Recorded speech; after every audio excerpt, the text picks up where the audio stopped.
கவனிங்கள், ஒரு நாட்டினுடைய எதிர்காலம் என்பது அந்த நாட்டின் வகுப்பறையில் தீர்மானிக்கப்படுகிறது. ஒரு நாட்டின் எதிர்காலம் என்பது அந்த நாட்டின் வகுப்பறையில் தீர்மானிக்கப்படுகிறது. ஒரு நாட்டின் நலன் என்பது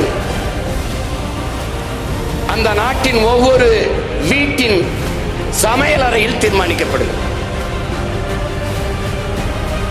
வளத்திலே ஆகச் சிறந்த வளம் அறிவு வளம் தான். நலத்திலே ஆகச் சிறந்த நலம் உடல் நலன் தான். உணவே மருந்து என்று நமது முன்னவர்கள் கற்பித்தது இதில்தான். ஒரு நாட்டின் வளம் என்பது அந்த நாடு பெற்றிருக்கிற நிலத்தின் வளத்தை பொறுத்து அமைகிறது. ஒரு நாடு பெற்றிருக்கிற நிலத்தின் வளம் என்பது அந்த நாடு பெறுகிற நீரின் வளத்தை பொறுத்து அமைகிறது. அந்த நீரின் வளம் என்பது அந்த நாடு பெறுகிற மழைகளின் வளத்தை பொறுத்து, மழை எவ்வளவு பொழிகிறதோ அதை பொறுத்து அந்த நாட்டினுடைய நீரின் வளம் அமைகிறது. அந்த நாட்டின் மழையின் வளம் என்பது அந்த நாடு பெற்றிருக்கிற மலைகளின் வளத்தை பொறுத்து அமைகிறது. அதனால்தான் மழை இல்லை என்றால் மழை இல்லை. இப்போ